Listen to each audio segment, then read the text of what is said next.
है, आयुर्वेद जो ऋषि परंपरा से जुड़ी हुए है, आयुर्वेद जो भारतीय संस्कृति से जुड़ा हुए है, तो इसको जो है पूरा भारत में इसका ज्ञान देने के लिए आज हम लोग फ्री ऑनलाइन सेशन जो है श्री मेहुल भाई आचार्य जी, वैद्य मेहुल भाई आचार्य जी जो स्टार्ट कर रहे हैं संस्कृति आर्य गुरुकुलम। आचार्य जी 14 साल बनारस में संस्कृत में विद्याभ्यास हुआ था गुरुकुल में। उसके बाद पिछले 12 साल से जो है अपना जीवन अपना गुरु भक्ति से, गुरु का एक मिशन है पूरा भारत को विश्व गुरु बनाने का, गुरुकुल सिस्टम वापस लेके आने का, उस मिशन में जुड़े हुए हैं, दिन रात काम करते हैं और डेली 12 घंटे शास्त्र पठन भी करते हैं, क्योंकि वो ज्ञान हमें देना है बोल के। तो आप सबको जो है हम सब लोग बहुत बहुत ही जो है सौभाग्य है हमारा। मुझे कॉल्स आए हैं जम्मू से लेके केरल तक, जो कश्मीर से कन्याकुमारी तक जो है मुझे कॉल्स आया है आज। तो पूरा भारत को एक प्रिंसिपल जुड़ सकती है, वो है आचार्य को सेंटर में रखना। अगर हम सब लोग मिलके, अगर मेघालय एजुकेशन सिस्टम इतना बर्बाद नहीं करने से ये पूरा भारत जुड़ सकता था ये सेशंस को। मेघालय एजुकेशन सिस्टम दो चीज की हमें, सिर्फ लेना सिखाया, देना नहीं सिखाया। हम सब लोग देना सीखने से सारे के सारे लोग इस मिशन का जो है वॉलंटियर बन सकते थे और पूरा भारत को जुड़ सकते थे और एक दिन में भारत को स्वस्थ बना सकते थे। ओके। और देना में एक चीज है, इंडिविजुअल एफर्ट्स और यूनाइटेड एफर्ट्स। सब लोग अलग अलग जगह गड्ढा खरीदने वाले बहुत लोग हैं, मेरा ऑर्गेनाइजेशन, मेरा एनजीओ, मेरा संस्था, मेरा मठ, मेरा मेरा मेरा मेरा हजार मेरा रख के बैठे हैं, अलग जगह गड्ढा खोदते हैं, लेकिन उस ऐसे पानी नहीं निकलेगा।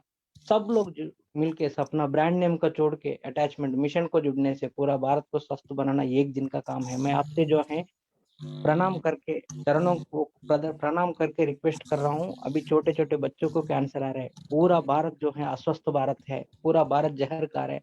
तो इसमें हम सब लोग निस्वार्थ भावना से जुड़ेंगे। एक ही गुरु दक्षिणा है, ये सब तो फ्री नॉलेज है, मैक्सिमम लोगों को फॉरवर्ड कीजिए। हम लोग एक ही जगह गड्ढा खोदेंगे। मैं रिजल्ट नहीं पूछ रहा हूँ, कर्मण्येवाधिकारस्ते मा फलेषु कदाचन, मैं रिजल्ट नहीं पूछ रहा हूँ, मैं सिर्फ आपसे प्रयत्न पूछ रहा हूँ। हम सब लोग मिलके ज्यादा से ज्यादा लोगों को फॉरवर्ड करेंगे, यही गुरु दक्षिणा है। और आप सीरियस, तो ये कुछ 500 to 1000 पीपल सीरियस स्टूडेंट्स हम लोग जोड़ने से इसको जो है हम लोग फ्रीक्वेंसी भी बढ़ाएंगे। अभी सैटरडे वीकली 1 सेशन जो है बहुत देर हो जाएगा, वीकली 2-3 सेशन तो चाहिए, लेकिन आप हम सब लोग जो है मैक्सिमम लोगों को जोड़ेंगे, तब आचार्य जी को हम लोग रिक्वेस्ट कर सकते हैं मैक्सिमम सीरियस पीपल जुड़ना है। ये घर घर तक पहुंचना है, सिर्फ डॉक्टर्स के लिए नहीं है, हर एक माँ को चाहिए जो श्वास लेते हैं, जो जिंदा है, उन सबके लिए ये ज्ञान है। हम लोग कार खरीदने से भी उसके बारे में जानते हैं, और ये शरीर भी एक व्हीकल है, इसमें 100 साल रहना है ये आत्मा, तो इसके बारे में जानना जरूरी है। तो मिलके, यूनिटी इज स्ट्रेंथ, हम लोग एकता में बहुत ताकत है। मिलके जो है पूरा भारत को एक आचार्य को सेंटर में रख के पूरा भारत को जोड़ेंगे और फिर पूरा भारत को विश्वगुरु बनाएंगे, स्वस्थ भारत बनाएंगे। प्लीज आप हेल्प कीजिए। और बहुत बहुत धन्यवाद आचार्य जी। और सिंगापुर शिव प्रसाद जी, सिंगापुर में अभी टाइम क्या हो रहा है, 2.5 आवर्स 11:30 हो रहा है, 1 बजे तक चलेगा ये सेशन, या 12:30 बजे चलेगा। तो ये सैक्रिफाइस उधर से वो शिव प्रसाद जी कर रहे हैं। हम लोग, मैं कल रात को नहीं सोया था, पूरा रात फेसबुक में फॉरवर्ड कर रहा था।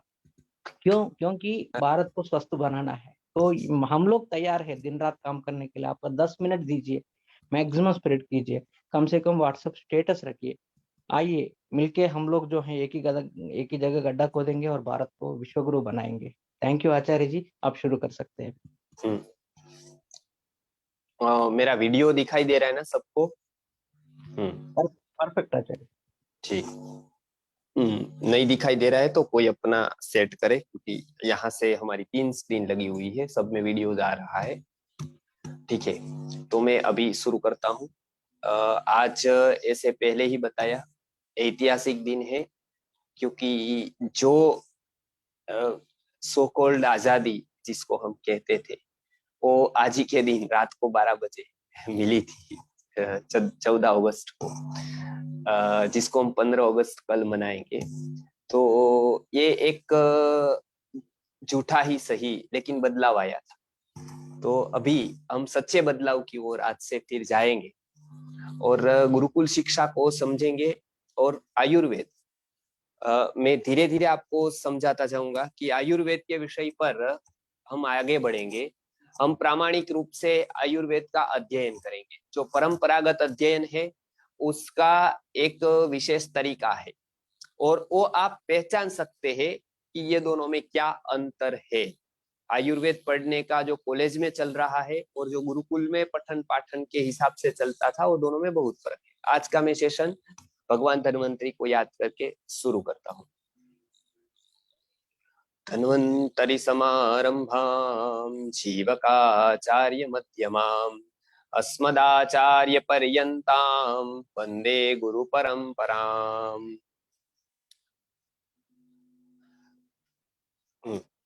अभी आयुर्वेद, इसका तो हम बहुत जगह पर नाम सुनते हैं, हर एक जगह पर आयुर्वेद। अभी कोरोना आया था तो आयुर्वेद आयुर्वेद आयुर्वेद, पूरे विश्व में आयुर्वेद का नाम गया प्रोडक्ट के जरिए, ज्ञान के जरिए नहीं गया, प्रोडक्ट के जरिए गया। कोई कंपनी ने प्रोडक्ट बना कर दी, किसी ने कुछ कहा, किसी ने अदरक मिर्ची की चाय दी, किसी ने कुछ दिया, किसी ने कोई काढ़ा दिया, और वो आयुर्वेद पूरे जगत में गया और वो प्रोडक्ट गई, ऐसा आयुर्वेद गया, ऐसा हम मानते। वो आधा सत्य है। आयुर्वेद इतना सरल नहीं, पहली बात तो बहुत ही गहरा साइंस है, और वो एक जीने का विज्ञान है। वो बाहरी उपयोग की कोई चीज हम लेते हैं उससे हम आयुर्वेद जी रहे हैं, ऐसा नहीं। तो सबसे पहले हमको आयुर्वेद समझना है, धीरे धीरे धीरे धीरे समझ में आता जाएगा क्या है आयुर्वेद। फिर हम उसके चिकित्सा का सिद्धांत को भी आसानी से समझ सकते हैं, आहार विहार को भी आसानी से समझ सकते हैं, हमारे स्वास्थ्य को भी समझ सकते हैं, और हम खुद स्वस्थ रह सकते हैं और दूसरों को स्वस्थ रहने में मदद कर सकते हैं। यह सबसे बड़ा पुण्य है। अब मैं आज कुछ बातें करूंगा। आयुर्वेद, ये शब्द दो शब्द से लेकर बना है। आयुर मतलब आयुष, और वेद, मूल शब्द आयुष है, उसका आयुहु हो जाता है। ये संस्कृत के क्लास में हम सीखेंगे कैसे होता है। तो उसका रेफ होकर आयुर्वेद होता है। तो आयुहु और वेद, ये दो शब्द हुए। आयुहु अर्थात होता है हमारा समग्र जीवन, जीवन का एक भाग नहीं अपितु समग्र जीवन। आयु अर्थात शरीर नहीं है, इसलिए आयुर्वेद वो केवल शरीर का विज्ञान नहीं है। आयु अर्थात होता है जीवन, और जीवन ये समग्रता में बटा है। जीवन मतलब शरीर भी है, जीवन अर्थात मन भी है, बुद्धि भी है, चित्त भी है, चेतना भी है, आत्मा भी है। ये सब मिलकर होता है आयु। इसलिए आयुर्वेद की संहिताओं में आया, आयु कामयमानेन धर्मार्थम सुख साधनम आयुर्वेदो उपदेशेषु विधेयो परमादर। कि जो व्यक्ति अपने आयुष्य की कामना करता है, अपने को सुखी रखना चाहता है और अपना कल्याण चाहता है अगले जन्म में, तो उनको क्या करना है, आयुर्वेद के उपदेश पर चलना है। तो हम देखते हैं आयु अर्थात जीवन, जीवन समग्र जीवन, इसमें सब तत्व जीवन के आ गए। और वेद अर्थात होता है ज्ञान। तो जीवन का ज्ञान, समग्र जीवन का ज्ञान जिसमें निहित है, सन्निहित है, उसको आयुर्वेद कहते हैं। फिर दूसरी भी व्याख्या बताई है कि आयुस्तस्य तत्र हिताहितम तत्सर्वम यत्र प्रोक्तम आयुर्वेदस्य उच्यते। कि जिसका हित और अहित जीवन का जहां पर निहित किया गया कि ये हितकारी है, ये अहितकारी है, ऐसा जहां पर बताया गया वो आयुर्वेद। बहुत सारे बातें यहाँ पर है, एक चिकित्सा का भी उसमें विभाग है। तो ये आयुर्वेद, वो शब्द का अर्थ होता है समग्र जीवन का विज्ञान, और केवल विज्ञान नहीं, संपूर्ण विज्ञान, जिसको हम परफेक्ट साइंस कहते हैं, जिसके सिद्धांत अबाधित होते हैं, त्रिकालाबाधित होते हैं, वो बदलते नहीं है कभी।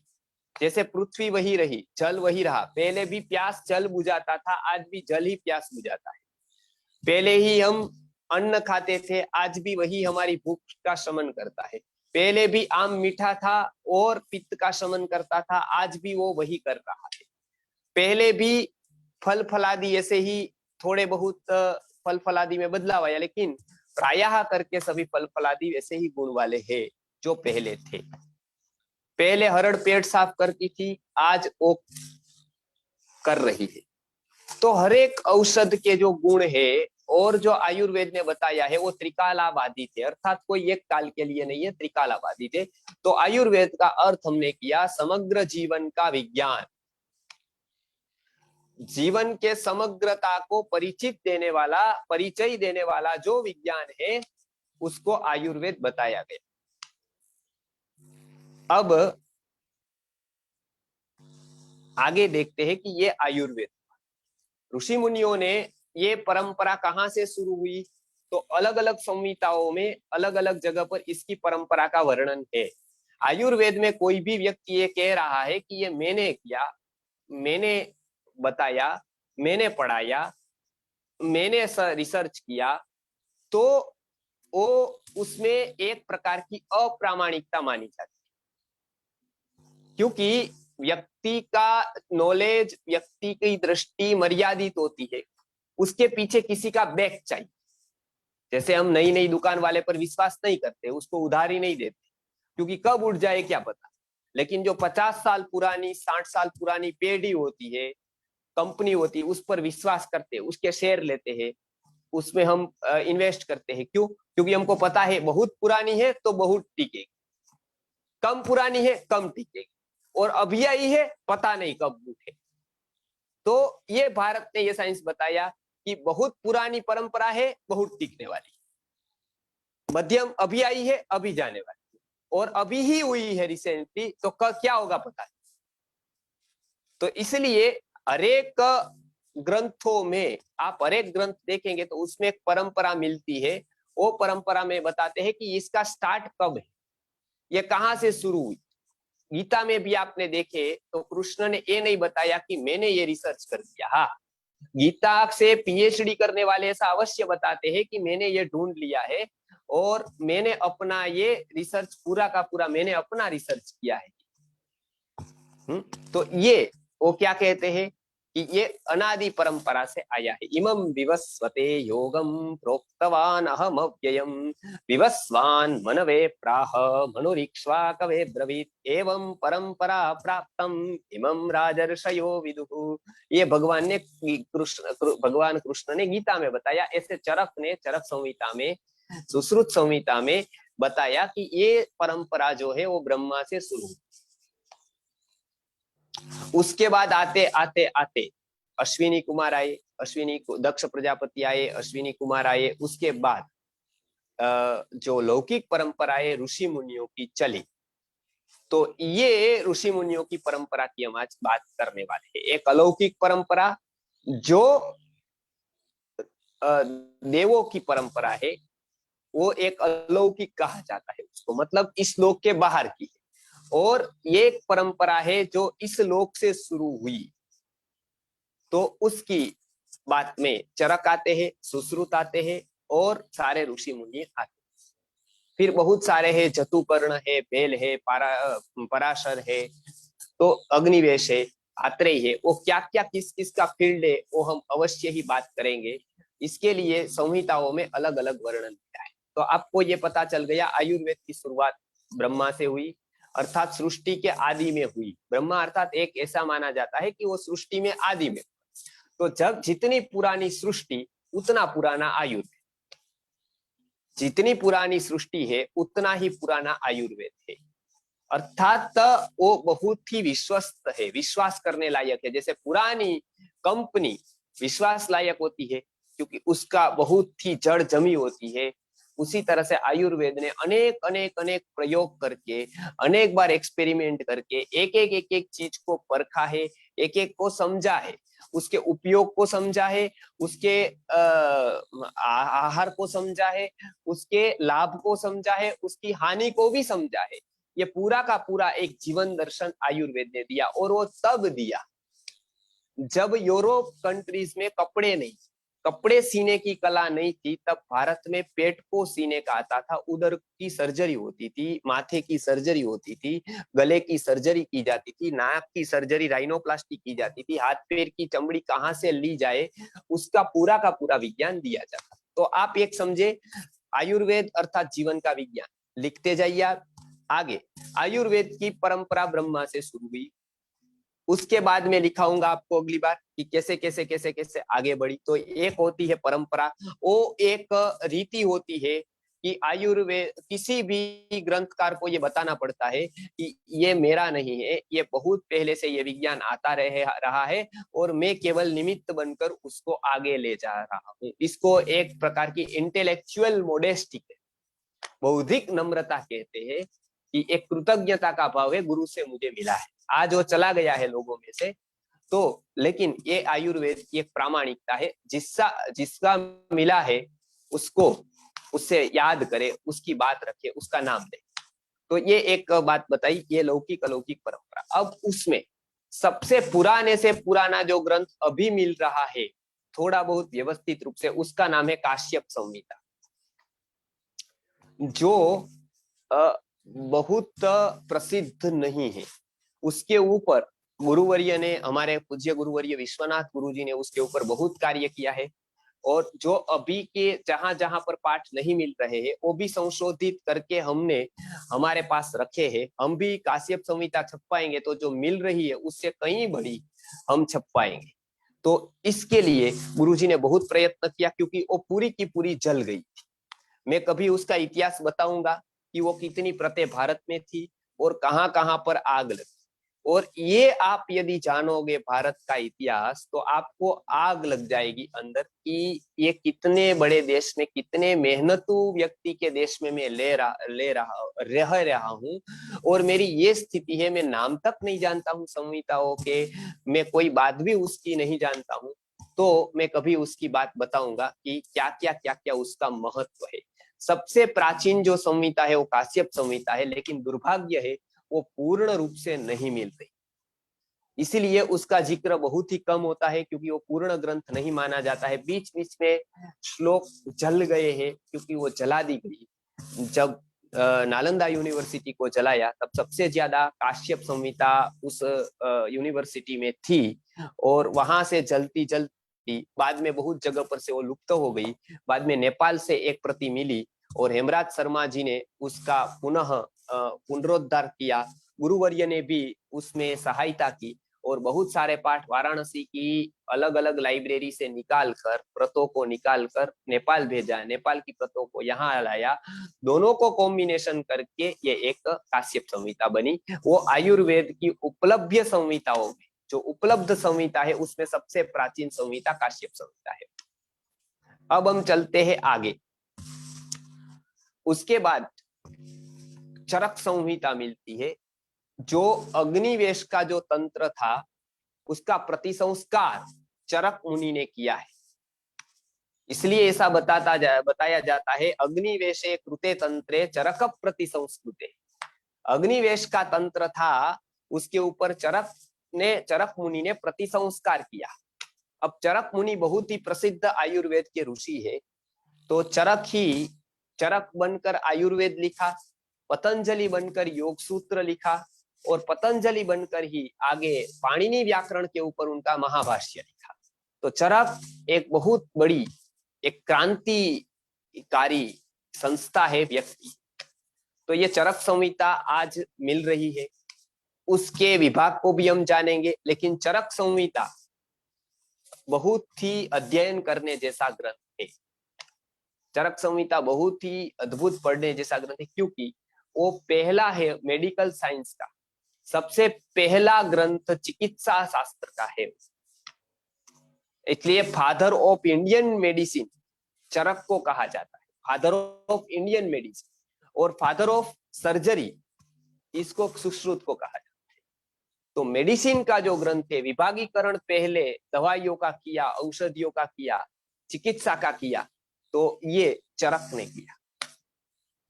उसके बाद आयुर्वेद की ये परंपरा चलती है। ऋषि मुनि हमेशा पूरे की पूरी विश्व की चिंता करते थे, चिंतातुर थे। इसीलिए ऋषि मुनि अलग अलग अलग जगह से मिलते थे, संवाद करते थे, अपने जीवन को गहराई से देखते थे, सुख को भी देखते थे, दुख को भी गहराई से देखते थे, समझते थे। तो वो एक परंपरा से तत्वज्ञानी व्यक्ति की एक फौज खड़ी हो गई, फौज हो गई, और उन्होंने जो संहिताएं रची वो आज हमारे सामने, वो परम सत्य की प्राप्ति कराने वाले रत्न है। इसलिए इसका ज्यादा से ज्यादा अध्ययन करना चाहिए। गुरु के पास बैठकर न हो सके तो यूट्यूब के माध्यम से, किसी भी माध्यम से आयुर्वेद का श्रवण करना चाहिए। ज्यादा आयुर्वेद का श्रवण बढ़ेगा, भारत की स्थिति बदल जाएगी, भारत का नजरिया बदल जाएगा, भारत को एक वैज्ञानिक देश ख्यात होने में देर नहीं। इसलिए सबसे पहली बात है, हम संहिताओं को जाने। ये साप वाली, वरदान वाली, काल्पनिक चुटू मुटू की कथाएं हमने बहुत सुन ली। अब ये छोड़कर हम आयुर्वेद का प्रामाणिक इतिहास पढ़े, बालकों को वो पढ़ाए, ऋषि मुनियों का गौरव उनको दिलाए। तो ये एक बहुत ही प्रामाणिक परंपरा जो ऋषि मुनियों की है, उसमें एक ग्रंथ का नाम है चरक संहिता। युग युग में जो आवश्यकताएं होती है उसके हिसाब से अलग अलग ऋषि मुनि अलग अलग तंत्र की रचना करते हैं, आयुर्वेद की रचना करते हैं। आज मैं परिचय दे रहा हूं, अगले बार से हम स्लाइड से सीधा सीधा सिखाऊंगा तो आपको पता चलेगा चरक ने क्या कहा, सुश्रुत ने। लेकिन चरक है कौन, सुश्रुत है कौन, किस विषय पर क्या कार्य किया, वो आपको पता रहे। इसलिए हम पहले पाठ में गुरुकुल के भी बच्चों को पढ़ाते हैं तो ये पूरी परंपरा की बात करते हैं। तो सबसे पहले कृतयुग के वैद्य अत्रि माने जाते हैं। अनेक ऋषि मुनि हुए हैं लेकिन ग्रंथकार कोई ही ऋषि मुनि हुआ है। ऋषि मुनि बहुत हुए, बहुत ऋषि मुनि पढ़ाते थे, बहुत लोग जंगल में घूमते थे, लेकिन बहुत ऋषि मुनि ऐसे थे जो ग्रंथ लिखते थे। तो ग्रंथ लिखने वाली परंपरा चरक, सुश्रुत, वाग्भट वगैरह की आई। लेकिन अत्रि थे वो कृतयुग के, सतयुग के वैद्य थे। इसलिए बताया अत्रि कृतयुगे वैद्य। क्यों? क्योंकि उस काल पे व्यक्ति की चेतना ऊपर के स्तर पर थी। उस समय तप करते थे, तप की एक रेस लगी हुई थी। आज कैसे पैसे की लगी हुई है सबको, कोई इतना कमाता है, कोई इतना कमाता है, कोई इतना कमाता है, कोई उससे ज्यादा कमाता है। तो पूरा का पूरा 1 से 10 में नाम आता है, किसी का 20 में, किसी का 50 में, और फोर्ब्स उसकी पूरी मैगजीन निकालता है और पूरे नंबर देता है। लेकिन ऐसा विद्या में नहीं होता है कि किसकी विद्या ज्यादा है, तब किसने किया, उसकी फोर्ब्स कभी भी गिनती नहीं करेगा। हिमालय में कितने लोग तप कर रहे हैं या कहाँ क्या कौन कर रहा है, इसकी कोई मैगजीन, उसकी कोई प्रकार की यादी तैयार नहीं करेंगे, लेकिन पैसे की करेंगे। उस समय था तो सत्य को प्रधानता दी जाती। तो इसलिए रोग भी ऐसे होते थे, अधिक तप किया, शरीर क्रूश हो गया, शरीर शक्तिहीन हो गया, तो क्या चिकित्सा करें। तो अत्रि ने पूरी चिकित्सा इसके ऊपर लिखी है, उसकी बात मैं करूंगा। उपवास करना है तो कैसे करें, उपवास के क्या नियम है, मन में आए ऐसे उपवास कर दे, या उपवास के भी कुछ नियम है, तो उपवास के नियम क्या है, किस तरह से करें, तो इसकी पूरी की पूरी डिटेल अत्रि ने दी है। इसलिए बताया जाता है अत्रि कृतयुगे वैद्य। फिर द्वापर युग आया। द्वापर युग में सबसे ज्यादा युद्ध हुए, भारत के इतिहास में सबसे ज्यादा युद्ध द्वापर में हुए। अब द्वापर में युद्ध हुए तो उसमें शल्य चिकित्सा का कार्य था।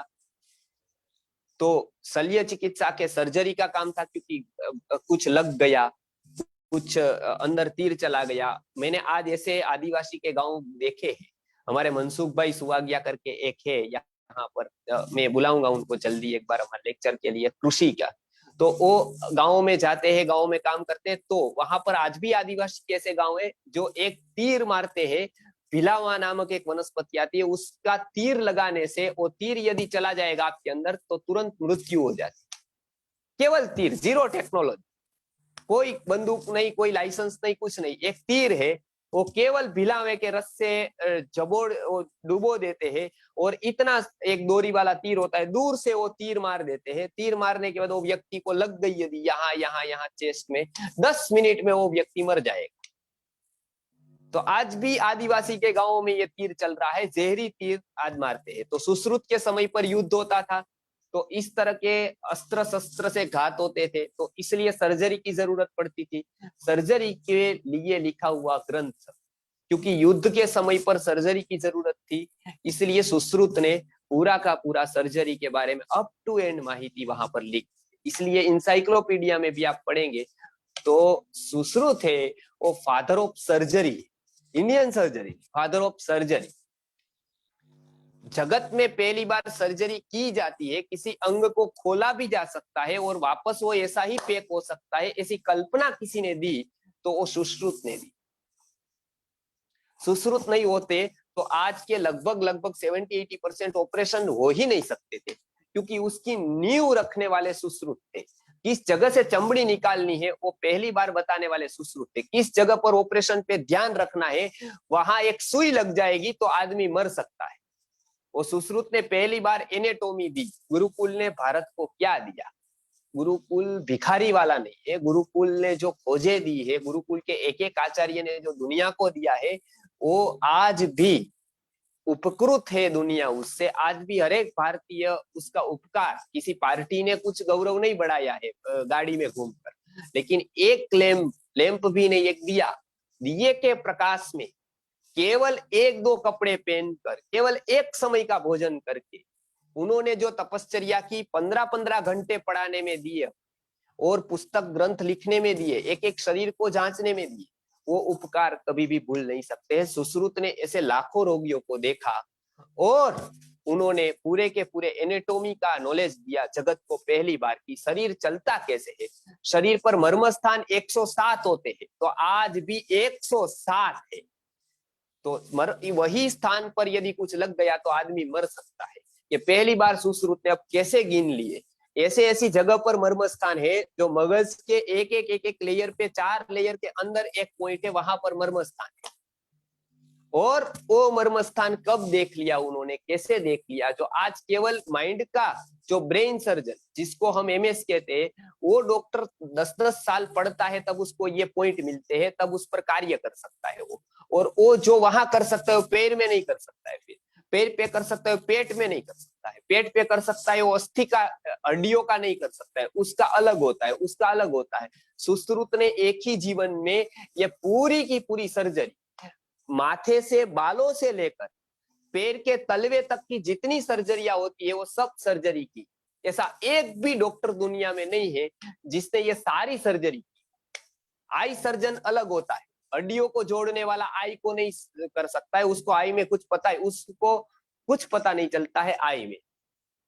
तो वो सुश्रुत को आई भी पता है, नोज भी पता है, कान भी पता है, गला भी पता है, पेट भी पता है, पैर भी पता है, पैर का तलवा भी पता है, मस्तिष्क के ऊपर के बाल भी पता है, बाल के अंदर की खाल भी पता है, खाल के अंदर का ब्रेन भी पता है।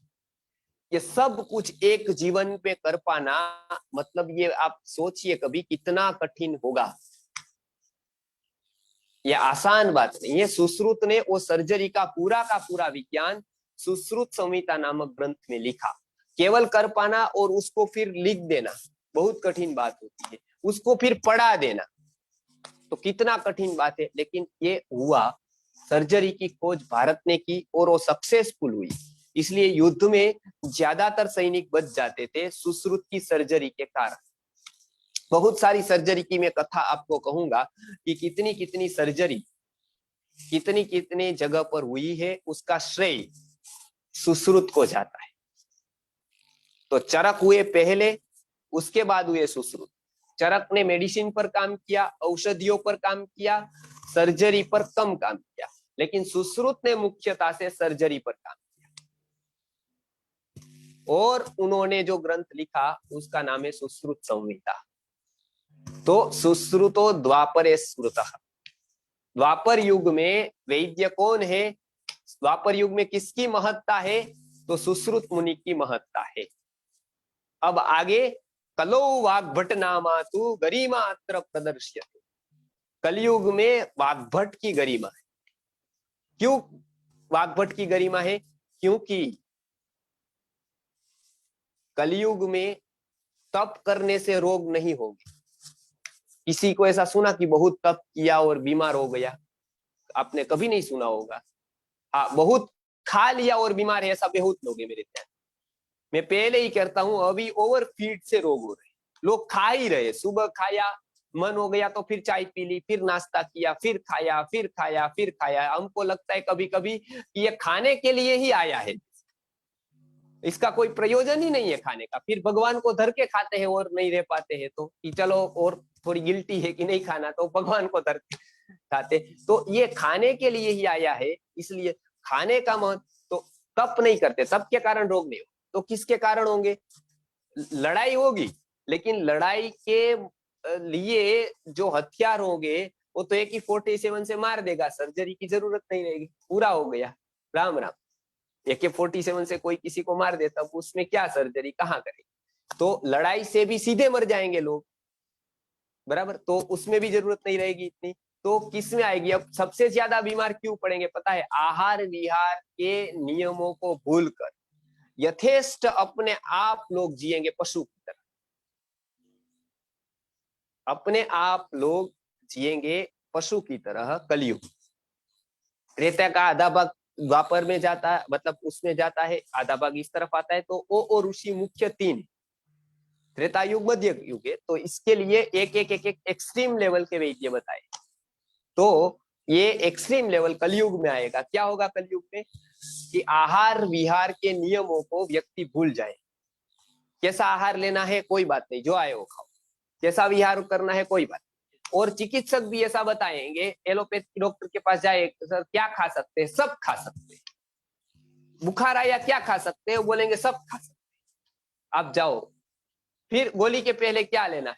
तो ब्रेड लेनी है, बिस्किट लेना है, उसके ऊपर ये गोली लेनी है, और दूध के ऊपर फिर दूध पीना है। तो आयुर्वेद का कहता है कि यदि आपने बुखार में दूध पी लिया तो वो दूध बहुत महंगा पड़ेगा।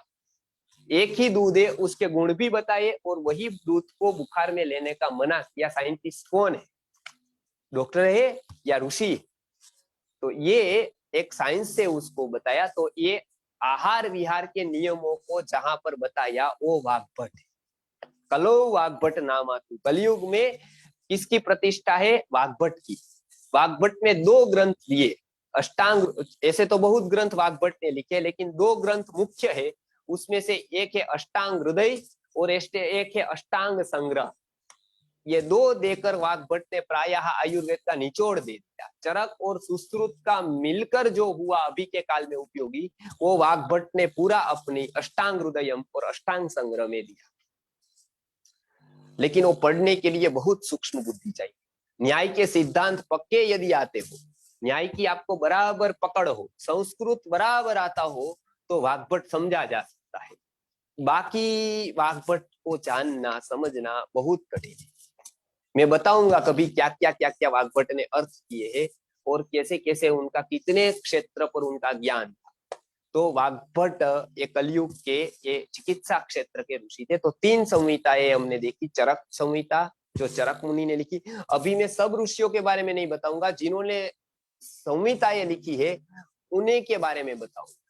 और ऋषि चिकित्सा करते थे, साधना करते थे, तप करते थे, सामाजिक कार्य करते थे, लेकिन संहिता जिन्होंने लिखी है उसकी हम बात करने वाले। एक बार ऐसा लेंगे, हर एक ऋषि की बात करेंगे कि गुत्समद ने पहली बार कार्पास के ऊपर काम किया, जमदग्नि ने पहली बार छाता और जूते के ऊपर काम किया, वो पहली बार वो लाए। उसका मैं रेफरेंस के साथ, ऋग्वेद के भाष्य के रेफरेंस के साथ मैं बताऊंगा। अत्रि ने पूरी लोकशाही के ऊपर, जो सही मायने में लोकशाही, जो हम मंत्र पुष्पांजलि में बताते हैं, वो क्रोमवेल नहीं लाया, वो अत्रि लाए हैं। अत्रि गणेन मुंचिता, ये ऋग्वेद में अत्रि गणेन मुंचिता। अत्रि है वो लोकशाही के जनक है। पहली बार जो लोकशाही लाए वो अत्रि लाए। तो उसका मैं कभी विवरण करूंगा कि किस किस व्यवस्था में किस किस ऋषि ने क्या क्या बताया है। अभी हम आयुर्वेद की बात करते हैं। तो आयुर्वेद में सबसे पहले चरक संहिता चरक मुनि ने लिखी, सुश्रुत संहिता सुश्रुत मुनि ने लिखी, वाग्भट अर्थात उनका नाम वाग्भट है, उनके पिता का नाम सिंहगुप्त है, और फिर दादा का नाम फिर वाग्भट है। तो सिंहगुप्त सुनु मतलब सिंहगुप्त के पुत्र वो वाग्भट, वो उन्होंने 2 ग्रंथ लिखे। अवलोकितेश्वर के वो शिष्य है। और वाग्भट के जो पुत्र है वो बहुत प्रसिद्ध नहीं है, लेकिन तसीताचार्य उसका नाम। उनकी एक ग्रंथ जो प्रायः अनुपलब्ध है, अभी कहीं मिल नहीं रहा है, वो प्रति हमारे पास है। अगले साल हम उसको छपवाने वाले हैं, चिकित्सा कलिका। वाग्भट का सारा सार उनके बेटे ने तसीटाचार्य ने उसमें लिखा है, चिकित्सा कलिका नामक ग्रंथ में बहुत अच्छे प्रयोग बताए हैं। मैं उनका कभी कभी प्रयोग व्रत में देखकर बताता हूँ, क्योंकि अभी वो ग्रंथ नहीं मिल रहा है। संस्कृति आर्य गुरुकुलम जो ऋषियों के ऐसे ग्रंथ रह गए हैं वो सत्य प्रकाशित करने वाले हैं, ऐसे ग्रंथों को हम छपवाते हैं और उसका पुनः प्रकाशन करके कितने प्रयोग उन्होंने किए हैं उसका लाभ देते हैं सबको। तो ये तीन आप परंपरा में ये तीन ऋषि के बारे में जाना, उसको कहते हैं वृद्ध त्रयी। क्या कहते हैं उसको? वृद्ध त्रयी। त्रयी अर्थात तीन ऋषि और त्रयी वृद्ध अर्थात सबसे पहले। तो सबसे पहले आयुर्वेद के संहिताकार तीन ऋषि, चरक, सुश्रुत और वाग्भट। में परीक्षा जब हम लेंगे तब ये आप सबको प्रश्न भी पूछेंगे, तो आप नोट भी बनाते जाइए, स्लाइड भी हम देखेंगे, एक बार परीक्षा का भी आयोजन करेंगे और बहुत सारे आगे कार्य करने हैं आयुर्वेद सीखने के लिए, सिखाने के लिए। तो इसलिए ये तीन ऋषि की बात हमने जानी, वो आप याद रखें। चरक ने चरक संहिता लिखी, सुश्रुत ने सुश्रुत संहिता और वाग्भट ने अष्टांग हृदयम नामक ग्रंथ लिखा। तो ये तीसरा संहिता अर्थात तीन संहिता आयुर्वेद के मूल में है। ऐसे आयुर्वेद का मूल अथर्ववेद है। अथर्ववेद में बहुत सारे सिद्धांत आयुर्वेद में आए। आयुर्वेद से फिर संहिताओं की रचना हुई, उसको कहते हैं संहिता काल। वो काल का नाम ही संहिता काल पड़, क्योंकि उसमें सबसे ज्यादा संहिताओं की रचना करते गए ऋषि। तो ये हमने आज देखा वृद्धत्रयी अर्थात चरक मुनि, सुश्रुत और वाग्भट, ये तीनों तीन ऋषि की जो त्रिपुटी है, तीन एंगल से उन्होंने अलग अलग ग्रंथों की रचना की है। वो चरक, सुश्रुत और वाग्भट, इसको कहते हैं वृद्धत्रयी। इसीलिए किस वैद्य के पास दवाई लेनी है ये भी लिखा उन्होंने। क्या लिखा कि सुश्रुतो नश्रुतो येन वाग्भटो नैव वाग्भटः नाधीतश्चरको येन सवैद्यो यम किंकरः। जो वैद्य ने सुश्रुत को सुना नहीं, सुश्रुतो नश्रुतो येन, सुश्रुत को सुना नहीं, वाग्भट जिसको वाग्भट नहीं है अर्थात वाग्भट कंठस्थ नहीं है, और चरक का जिसने चिकित्सा के उपक्रम का अध्ययन नहीं किया है, वो वैद्य नहीं है, यम का दूत है। वो कभी भी आपको ले जा सकता है, उसकी दवाई कभी भी आपको ऊपर पहुंचा सकती। तो ये बताया कि वैद्य को पढ़ना ही चाहिए। पहला है अर्थ कि अध्ययनशील।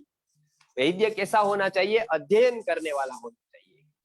तो इसलिए हम भी अध्ययन करेंगे, चिकित्सा भी बहुत लोग करते होंगे यहाँ पर, वो भी आयुर्वेद को अच्छी तरह से परंपरा से समझेंगे। और जो लोग अभी जान रहे हैं, अब वो लोगों के प्रश्न थे कि उसको क्यों जानना है। मैं बताता हूं कि आयुर्वेद ऑप्शनल सब्जेक्ट नहीं है। पहली बात, आयुर्वेद ऑप्शनल के कोई किसी को सीखना है किसी को नहीं सीखना, ऐसा नहीं। आयुर्वेद सबके लिए है, पहले ही बता दिया था, क्योंकि शरीर सबके पास है, ये सबका विषय है। ये कोई बीएमएस वाले का ही है और दूसरों का नहीं है, ऐसा नहीं है। सबके लिए आयुर्वेद है। और जब सब लोग पढ़ते थे तब भारत में बीमारियां नहीं थी, क्योंकि हर एक व्यक्ति अपने स्वास्थ्य का ध्यान रखता था, अपने स्वास्थ्य के बारे में ज्ञात होता था। तो हर एक व्यक्ति अपना आहार विहार खुद चुन सकता था, आहार विहार खुद विवेक से अपना सकता था और वो स्वस्थ रहता था। जब से आयुर्वेद कॉलेज में गया, यूनिवर्सिटी में गया, जब से आयुर्वेद का सेंट्रलाइजेशन हुआ, पूरे समाज से आयुर्वेद गया, हम भी मानने लगे कि नहीं वो तो कॉलेज में होगा, यूनिवर्सिटी में होगा, तब पूरा का पूरा समाज रोगी होने लगा।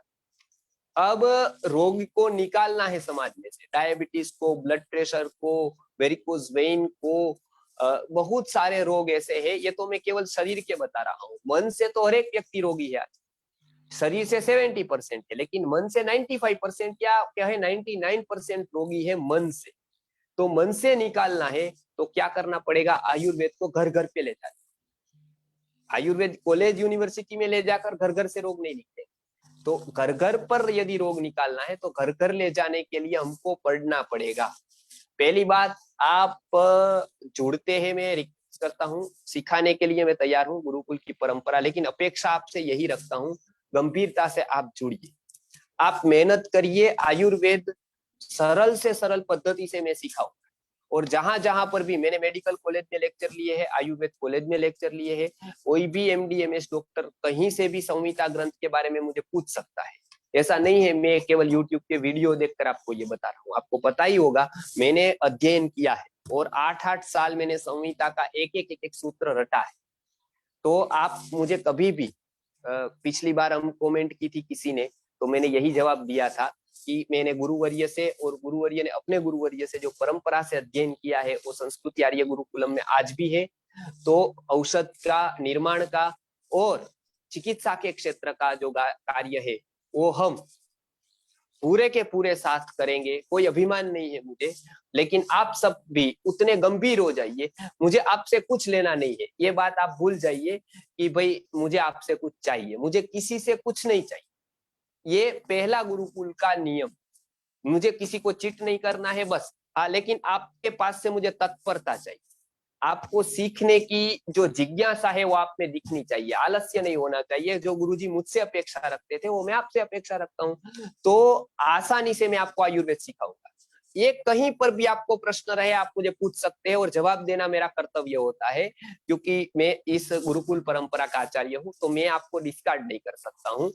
और मैं आपको सरल से सरल पद्धति से आपके बालकों को, आपको सबको आयुर्वेद का ये ज्ञान जो आपको विदेशों में भी कहीं नहीं मिलेगा, हजारों लाखों फीस देने के बाद, कॉलेज में, यूनिवर्सिटी में डेफिनेटली नहीं मिलेगा, ये एक जगह पे मिल सकता है, वो है गुरुकुल, गुरुकुल की परंपरा में। तो बहुत सारे गुरुकुल है, उसमें संस्कृत आर्य गुरुकुलम प्रामाणिक रूप से कार्य कर रहा है कि हर एक जगह पर आयुर्वेद की पुनः प्रतिष्ठा हमको करनी है, मिशन खड़ा करना है। लेकिन इसके पहले आपको पढ़ना है, तो मैं एक एक पढ़ाते जाऊंगा, आपको नहीं समझ में आए आप जुड़े रहिए, आपको अवश्य ऐसी बातें जानने को मिलेगी जो आपको अवश्य ही लाभ देगी अपनी प्रैक्टिस में। आप न्यूज देखेंगे कोई लाभ नहीं होगा, लेकिन आपके जीवन में, आपकी परिवार में, आपके चिकित्सा व्यवसाय में ये अवश्य ही लाभ देगा। मैं ऐसे प्रयोग भी बताने वाला हूं कि वो अद्भुत प्रयोग है ऋषि मुनियों के दिए हुए। तो आज हमने जाना 3 के बारे में, चरक मुनि के बारे में, सुश्रुत मुनि के बारे में और वाग्भट जी के बारे में। तो ये 3 को रुद्रत्रयी कहते हैं, ये देखा, तीनों की संहिताएं देखी। अब उसमें कितने कितने स्थान है, किस तरह से उसको हम पढ़ सकते हैं, क्या उनकी रीति है, ये हम अगली बार देखने वाले हैं। 8 अंगों के बारे में कि आयुर्वेद अष्टांग क्यों है, जैसे अष्टांग हृदय, अष्टांग संग्रह। तो ये अष्टांग अर्थात क्या, 8 अंग आयुर्वेद के कौन से हैं। मॉडर्न मेडिसिन में भी यही प्रकार दूसरी तरह से निकाले हैं, लेकिन यही 8 प्रकार है जो ऋषि मुनियों ने सबसे पहले बताए हैं कि चिकित्सा के कितने प्रकार हो सकते हैं अलग अलग। तो ये 8 प्रकार की चिकित्सा जो आयुर्वेद ने बताई है उसकी मैं बात करूंगा। आयुर्वेद चिकित्सा को बहुत पवित्र समझता है। राम राज्य में भी भ्रष्टाचार था 1%, लेकिन 2 क्षेत्र में कभी भी भ्रष्टाचार नहीं चल सकता है। उसमें से एक है शैक्षिक व्यक्ति, शिक्षण में कभी भ्रष्टाचार नहीं चलेगा। शिक्षण कौन देगा, वो बता रहा है कि उसने भी गुरुकुल किया, उसने भी गुरुकुल किया, उसने भी गुरुकुल किया, क्या होगा उसका पास जीवन है क्या, कोई 50 लोगों के पास से इकट्ठा जाकर के या चीट करके फिर गुरुकुल करते, उस पार्क नहीं रहता है गुरुकुल कभी भी जो है ये भ्रष्टाचार नहीं कर सकता है। गुरुकुल का आचार्य ऋषि मुनि कभी भ्रष्टाचारी नहीं हो सकता है। एक दूसरी बात, चिकित्सा के क्षेत्र में कोई भी व्यक्ति भ्रष्टाचार करेगा उसका बड़ा पाप उसको भुगतना पड़ेगा। इसलिए आपको लालच है तो आप इस फील्ड में न आए, चिकित्सा न करें। आप धन्वंतरी की दी हुई आपको, आप इस तरह से चिकित्सा करेंगे ना, आप धूल भी देंगे अच्छा हो जाएगा लोगों, ये गारंटी है। आप ये भाव से चिकित्सा करें कि मैं एक धन्वंतरी का सेवक हूं, जो मुझे बताया है उतना ही मुझे लेना है। मैं एक भी, ये वैद्य को बताया है कि आप ज्यादा लोगे तो आप नरक में। तो इसलिए हम प्रामाणिकता से पूरा पढ़ेंगे, सबसे पहले पढ़ना है और उसके बाद हमको अच्छी तरह से उसमें आगे बढ़कर लोगों को बताना है, लोगों को पढ़ाना है। अच्छी तरह से साइंटिफिक वे से हम अपनी बातें रखेंगे कि क्या क्या उसमें है। आज हर एक का ऑप्शन आयुर्वेद में है, लेकिन उसको पढ़ना पड़ेगा, उसको सीखना पड़ेगा। तो आज मैंने इतनी बातें कही, अगली बार आप ये सब बातें याद रखिए, पॉइंट्स को आप नोट डाउन कीजिए, और अगली बार फिर मैं आऊंगा तो अगले शनिवार को हम अष्टांग आयुर्वेद जानेंगे, 8 अंगों को जानेंगे, 8 अंगों का क्या क्या महत्व है वो हम जानेंगे।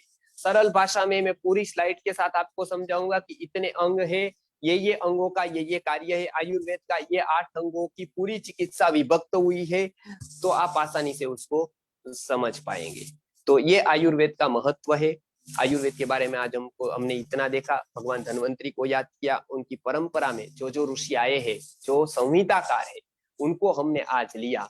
अगली बार हम चिकित्सा के अंगों को 8 अंग है उसके बारे में हम स्लाइड बनाकर बताएंगे, और धीरे धीरे उसके बाद पंचमहाभूत है, त्रिदोष सिद्धांत है, शरीर की क्रियाएं कैसी होती है, क्या होता है उसमें, आयुर्वेद की दृष्टि से हम क्या कर सकते हैं, उसको हम धीरे धीरे समझते जाएंगे, और समझकर अपने जीवन पे उसको उतारेंगे, इसका मनन करेंगे, चिंतन करेंगे। जल्दी जितने ज्यादा से ज्यादा मैं आपको स्लाइड शेयर कर पाऊं, मैं आपको जानकारी दे पाऊं, वो मैं प्रयत्न करता हूं, और पूरी टीम यहाँ पर उसी के लिए लगी है कि आपको निस्वार्थ भाव से, राजेश्वर राव जी है, रात भर बैठकर फेसबुक पर करते हैं, व्हाट्सएप पर शेयर करते हैं, रात भर बैठकर सबको जगाते हैं, केवल निस्वार्थ भाव से। ऋषि मुनियों का जो ज्ञान है, और वो जब जगाते हैं तब मैं अध्ययन कर पाता हूँ, मैं ही करता तो फिर मैं अध्ययन कब करता। तो सबकी टीम वर्क है ये। यहाँ पर स्लाइड बनाकर कोई मुझे दे रहा है,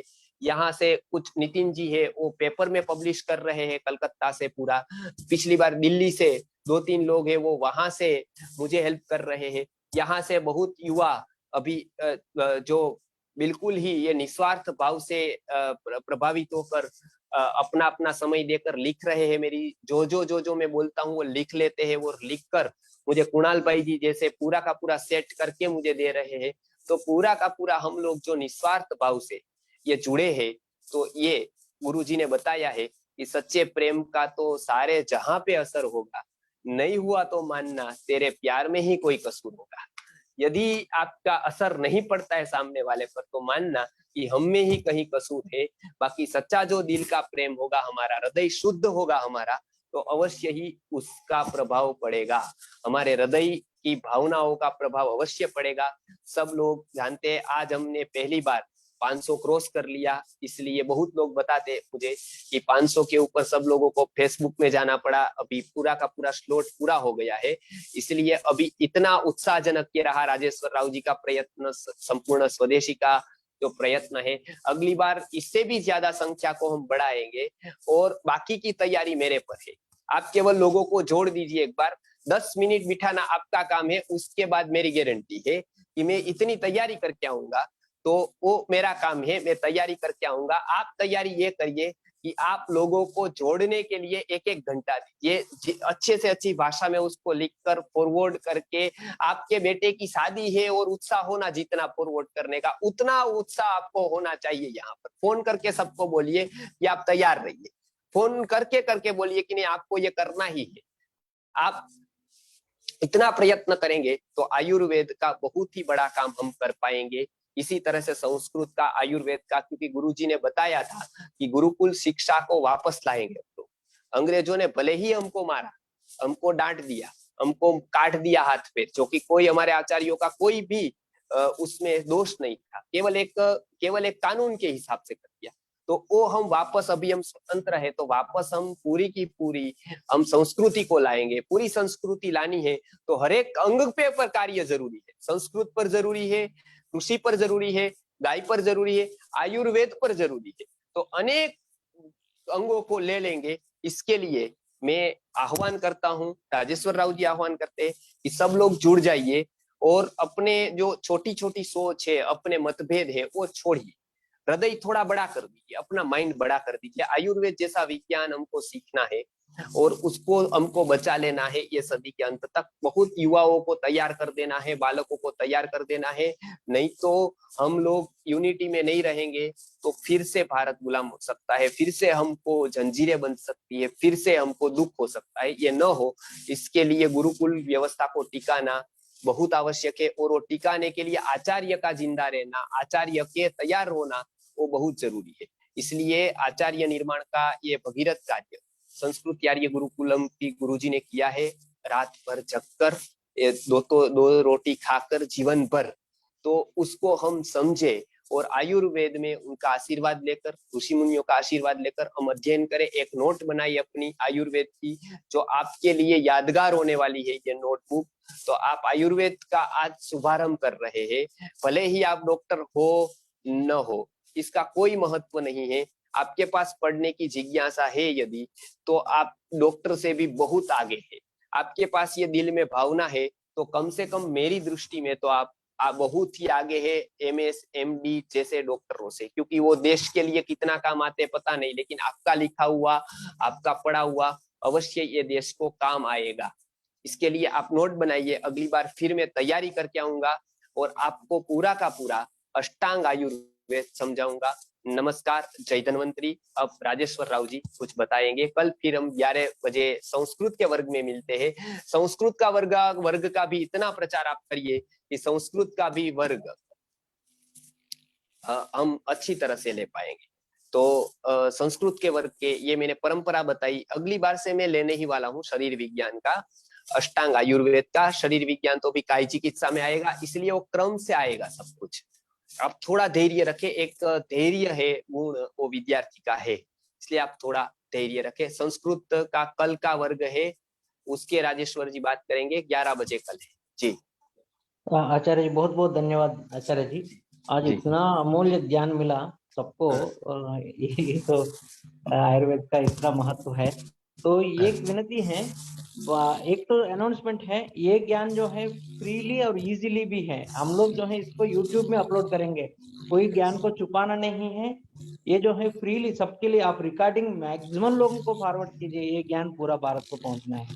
तो इसमें जो है यही गुरुदक्षिणा है, इससे ज्यादा जो है आचार्य जी भी इतना दिल से रिक्वेस्ट किए थे। तो क्या है ना, मेघालय एजुकेशन सिस्टम में ज्ञान का नाम पे आपको इंफॉर्मेशन ही मिलता है, इधर ज्ञान जो है ट्रांसफॉर्म करते हैं लोगों को। तो आचार्य जो है अपना जो अंदर का जो क्वालिटीज, गुरु भक्ति, ह्यूमिलिटी, सर्विस एटीट्यूड, जो देशभक्ति जो भी है, सब जो है अपने अंदर जो है लेके आते हैं। हृदय से हृदय जो है वो क्वालिटीज ट्रांसफर होता है। ये इसलिए भगवान बोलते हैं गीता में, तद्विद्य प्रणिपातेन परिप्रश्नेन सेवया उपदेक्षन्ति ते ज्ञानम ज्ञानिनः तत्त्वदर्शिनः। तो ये जो है सेवया जो है बहुत इंपॉर्टेंट है, एक सेवा है। विदाउट सेवा जो सीखते हैं ना, उससे जो है ट्रांसफॉर्मेशन नहीं होता। तो वो सेवा ही है, नहीं तो अपात्रदान होता है ज्ञान भी। आप सेवा करके, सेवा क्या है, 10 लोगों को फॉरवर्ड कीजिए, जितना हो सके व्हाट्सएप स्टेटस रखिए, जितना फेसबुक ग्रुप ज्वाइन होकर फॉरवर्ड कीजिए, अपने मित्रों को बोलिए, अपना परिवार को बोलिए, जितना हो सके उतना। रिजल्ट जो है अपना जो है वो स्वल्प पुण्यवादाम राजन विश्वास नहीं बजाते, जिसको पुण्य कर्म है उनको विश्वास आएगा, वो जुड़ेगा। लेकिन हम लोग प्रयत्न करेंगे, एक ही जगह गड्ढा खोदेंगे। जैसे आचार्य जी बोले थे, छोटे सोच मत रखिए, मेरा ऑर्गेनाइजेशन, मेरा NGO, मेरा मठ, मेरा नाम नहीं है, मेरा ऑर्गेनाइजेशन का नाम नहीं है। क्यों, इतना पावरफुल आचार्य आके पूरा विज्ञान फ्री में सिखा रहे हैं, तो क्या सोचना है। भारत जो है, छोटे छोटे बच्चों को कैंसर आ रहा है, शादी होने से बच्चे नहीं हो रहे, घर घर में BP डायबिटीज पेशेंट्स है, कैंसर बढ़ रहे हैं। तो इतना अस्वस्थ भारत बना है, अभी क्यों स्वार्थ है। पूरा भारत में जो है आयुर्वेद को वापस लेके आएंगे, गो आधारित कृषि को वापस लेके आएंगे, गो आधारित अर्थव्यवस्था लेके आएंगे, गुरुकुल सिस्टम लेके आएंगे, और पूरा दुनिया आके भारत के पास से सीख के जाएगा, भारत विश्व गुरु बनेगा। ये एक दिन का काम है। एक दिन कब होगा, हम सब लोग एक ही जगह गड्ढा खोदने से। 500 लोग, 100 करोड़ में 500 कितना है, बहुत कम है। तो बहुत करना है। आयुर्वेद के बिना जो डॉक्टर को बनना होता है ना, आयुर्वेद डॉक्टर, संस्कृत के बिना आयुर्वेद डॉक्टर बनना वो इतना ये नहीं है। संस्कृत भी सीखिए, आयुर्वेद भी सीखिए। आचार्य जी ये भी बोले थे, कृषि, आयुर्वेद डॉक्टर को कृषि भी पता चलना है बोल के, और कृषि जो करते हैं उनको आयुर्वेद भी पता चलना है बोल के आचार्य जी बोले थे। तो मिलके जो है ये ज्ञान फ्री में घर में, जिस आप क्लिक करने से आपके घर में आ रहे हैं, आप तो घर से बाहर भी निकलने की जरूरत नहीं। अब यूट्यूब लिंक भी आपको मिलेगा। तो ज्यादा से ज्यादा लोगों को फॉरवर्ड कीजिए, यही गुरुदक्षिणा है। क्यों इतने बार क्यों पूछते पता है, क्योंकि मेघालय एजुकेशन सिस्टम ने देना नहीं सिखाया। मैं 10 साल से आचार्य जी, इतना कॉल्स आते हैं मुझे, हजारों कॉल्स आते हैं, मैं इतना आशा से देखता हूँ ये कॉल मुझे देने वाला कॉल होगा, लेकिन वो लेने वाला कॉल ही होगा। मुझे क्या मिलेगा, कितना मिलेगा, कितना, यही होगा। मैं भी हूँ आपके साथ, मैं भी हूँ इस मिशन में, आपके साथ हूँ, मैं भी 10 लोगों को फॉरवर्ड करता हूँ। बोलने से कितना आनंद आता है। तो मुझे कॉल करने से छोड़ो, देने वाला कॉल्स भी मैं भी हूँ, मैं भी 10 लोगों को फॉरवर्ड करता हूँ, मैं भी इस मिशन में आपको हेल्प करता हूँ। कितना आनंद होगा, आपका एक मैसेज मुझे कितना मोटिवेट करेगा। सिंगापुर शिव प्रसाद जी जो है उनको कितना मोटिवेट करेगा, आचार्य जी को कितना मोटिवेट करेगा। हम लोग जूम अकाउंट को 1000 तक भी लेके जाएंगे। आप हमारे साथ रहिए। आप 100 पीपल अभी जो है पूरा घंटा आचार्य जी, 1 घंटा क्लास चल रहे हैं, 1 घंटे लोग जुड़ रहे, छोड़ रहे, जुड़ रहे, बाहर जा रहे, जुड़ रहे, जैसे क्लासरूम में। तो ये कमिटमेंट पंक्चुअल 9 बजे मतलब 5 to 9 सब लोग 500 लोग जुड़ जाइए, इतना कमिटमेंट है। ग्रुप में जितने लोग हैं पार्टिसिपेंट बनिए और वॉलंटियर्स बनिए। क्या लेंगे, परोपकारार्थम इदम शरीरम, कितने दिन लेने में लेना लेना है। देना सीखिए, देना सीखिए, जिए। जीना है दूसरों के लिए, जीना है देश के लिए, जीना है समाज के हित के लिए। तो आइए मिलके हम लोग पूरा भारत को स्वस्थ बनाएंगे। मैं पूछते रहता हूँ ग्रुप में 100 बार, आप ग्रुप जोड़ने से मैं पूछते रहता हूँ देना है बोल के। तो मिलके करेंगे जी। नेक्स्ट टाइम जो है मैं एक्सपेक्ट आचार्य जी से हम लोग रिक्वेस्ट करेंगे, आचार्य जी ये सेशन एक नहीं चलेगा, वीकली एक से बहुत लेट होगा, हाँ, दूसरा सेशन चाहिए आचार्य जी आयुर्वेद का। दूसरा चाहिए तो अगली बार मुझे बता दीजिए, सबका समय, आपका समय, दूसरों का समय क्या क्या है, तो हम पूरा का पूरा ऐसा अरेंज कर देंगे कि कोई एक दिन आयुर्वेद का 2 दिन रख देंगे तो आपको आसान रहेगा, मतलब। तो हाँ इसके तो लिए हाँ, करेंगे आचार्य जी। तो 11 बजे कल संस्कृत का है, लोग पूछ रहे हैं। सेम लिंक पर होगा, एक ही लिंक पर सारे कार्यक्रम होंगे। कभी आपको लिंक नहीं है तो नाम याद रखिए, वो लिंक पहले वाली ही आप जुड़ जाइए, पहले वाली लिंक से ही, बराबर ना राजेश्वर जी? बराबर बहुत जी, लोग पासवर्ड भी मतलब नहीं है, सेम बहुत लोगों लिंक। को नहीं मिले तो ये लिंक सेव करके रखिए, समझ गए ना? आपके उसमें स्टेटस में रखिए या कहीं पर भी सेव करके रखिए, इस पर ही जुड़ जाइए, आप टाइम याद रखिए केवल, बराबर। अब लगभग राजेश्वर जी हम रोज रात को कर देंगे धीरे धीरे। मेरा प्रवचन होता है तो 1-2 दिन छोड़कर बाकी के हर रोज रात को 9 से 10 बजे तक करेंगे। तो उतना तो भारत में लोग फ्री होने चाहिए मेरी दृष्टि से, यदि हम इसको सार्थक मानते हैं तो, बराबर है। नहीं तो बर्नार्ड शॉ ने भारत में आकर कहा था कि धनिक भारत में गरीब रहते हैं। भारत बहुत धनिक है लेकिन वही भारत में गरीब रहते हैं, तो धनिक भारत गरीबों का देश है, ऐसा वो बार बार कह रहा टोन में। क्योंकि हमारे पास सार्थक पढ़ने का समय न हो 1 घंटा यदि रात का, तो वो तो दुख की बात है। वो तो मतलब उतना तो हम निकाल ही सकते हैं संकल्प करके समय। तो समय आप करिए, निकालिए, तो मैं तैयार हूँ। और लगभग लगभग 1-2 बार के बाद हम रोज कर देंगे, कोई ना कोई क्लास रोज चलेगा, बराबर ना? बराबर आचार्य जी, आप साधना कीजिए मेरी लोगों एक रिक्वेस्ट है कि अभी तो हम करते हैं अपलोड, लेकिन बाद में एक अपलोड ऐसा करेंगे कि अपलोड नहीं करेंगे ऐसा, क्योंकि वो लोगों को गंभीरता ज्यादा रहेगी, वो जुड़ेंगे। नहीं तो उसको आलस्य आ जाता है कभी कभी, चलो ना कल अब जुड़ते हैं, बाद में देख लेंगे, और बाद में फिर बढ़ता जाता है स्टॉक, बराबर। हम्म। उसके बाद में बहुत लोग उसको जी न्यूज भी देखना है, उसको फिर बहुत ऐसे भी वक्ताओं को सुनना है, बहुत बेकार की बातें भी सुननी है, मेरा क्रम फिर अंत में रह जाता है और फिर मैं निकाल देते हैं मुझको भी। बराबर डिस्कार्ड कर देते कि ठीक है तो बोलता रहता है, चलो। तो ठीक है, अभी तो हम पहला वो करेंगे, लेकिन जो जो प्रामाणिक लोग गंभीरता से पढ़ना चाहते हैं वो तो क्लास में ही ज्वाइन हो, ऐसा हम चाहते हैं। तो उसके ऊपर प्रश्नोत्तरी भी रखेंगे, और बहुत कम है, आपने सही बताया। अगले ही बार मैं समय दे दूंगा, हम बात कर लेंगे। तो क्वेश्चंस मुझे भेजिए आप ताकि कोई लोग। भी प्रश्न है आपको वो भेजिए। मुझे मेरा नंबर 9449596039, ग्रुप में जुड़ना है तो, या क्वेश्चंस है मुझे भेजिए। हम क्वेश्चंस फिल्टर करके आचार्य जी को, क्योंकि बहुत हाई फाई क्वेश्चंस पूछेंगे बाकी लोगों को समझ में नहीं जाएगा। जो सिलेबस है वो सेशन का उतना ही पूछिए। तो हम लोग अभी सेशन क्वेश्चन आंसर्स के लिए अलग सेशन रखेंगे, आज क्वेश्चन आंसर्स नहीं लेंगे, क्योंकि ठीक। इसका प्रैक्टिस करना है। प्रैक्टिस के बिना जो ज्ञान जो है जहर बन जाती है, आचार्य जी बोले थे लास्ट सेशन में। तो प्रैक्टिस करना है, जो सुने हैं 2 बार सुनना है, उसको लिखना है, उसके बाद डाउट्स आने से वो पूछना है। तो संस्कृत का टाइमिंग फिर से पूछ रहे हैं, आप देख लीजिए, मैसेज किया है। कल सुबह 11 बजे, मतलब रविवार को सुबह 11 बजे सेम लिंक पर आएगा। जी देखिए, आप देख लीजिए, ठीक है। कोई नंदिनी बहन जी मैसेज भी डाले हैं पूरा लिस्ट कब कब हाँ है, तो लेकिन ठीक है। आप जुड़िए। लेकिन आचार्य जी बहुत लोग हैं ना इस बार, जितने भी लोग हैं इतना दिल से अच्छे लोग हैं। लोग बोले थे मैं बहुत ऑलरेडी स्प्रेड किया हूँ, ऑलरेडी फॉरवर्ड किया हूँ, ऑलरेडी फॉरवर्ड किया हूँ बोले थे। जम्मू से भी कॉल आए थे एक वॉलंटियर गुप्ता जी का, वो भी बोले अच्छा थे मैं बहुत लोगों को फॉरवर्ड किया हूँ बोल के। तो हाँ, बहुत तमिलनाडु से सभी भी जुड़े। ग्रुप में तो आ गया है। अब पूरा वो लग जाएगा ना, कि कौन कौन सही है। बहुत लोग कहते थे कि आयुर्वेद कोई पढ़ा नहीं रहा है, मुझे पढ़ना है, लोग पैसा लेता है, लोग ऐसा। अब पता चल जाएगा कि कौन सही है, मतलब उसको पढ़ना ही है। तो इतना तो आसान तो ऋषि मुनि के काल में भी नहीं था, वो भी आश्रम पर बुलाते थे और आप लोग सब लोग वहां पर भेज देते सीधा वीडियो उसको। तो ऋषि मुनि के काल से भी अभी आसान है। लेकिन एक बात की दुख है कि अभी भूख नहीं है बस। भोजन तो बहुत है, जलेबियां है या सब कुछ है मतलब, लेकिन भूख नहीं है। एक ही तकलीफ है भारत की अभी, भूख मर गई है। कलयुग है आचार्य जी, मंदा सुमंद मतियो मंद भाग्या तो जो भागवत सही। में बोलते हैं तो तो, वो तो भूख लगाएंगे एपिटाइजर देकर। वो भी वो कल संस्कृत का क्लास है और उसके बाद हर एक क्लास का एक सेपरेट उसका एक हम रखेंगे। बराबर कल ना? वैदिक कृषि है ही आचार्य जी 4 बजे। नहीं, कल वैदिक कृषि नहीं, अगले से, क्योंकि कल मेरा प्रोग्राम है एक 4 बजे, तो कल वैदिक कृषि का कार्यक्रम नहीं है 4 बजे। तो 4 बजे का सेशन नहीं है, वो हम नेक्स्ट 11 बजे। रविवार को 4 बजे कंटिन्यू कर देंगे। और ये सेशन कल का है वो 11 बजे का रविवार का। और उसके बाद सोमवार के रात का 9 बजे का है। उसके बाद बुधवार का शायद गुरुकुल का नहीं होगा, वो हम मंगलवार को ले लेंगे गुरुकुल का सेशन। ठीक है ना?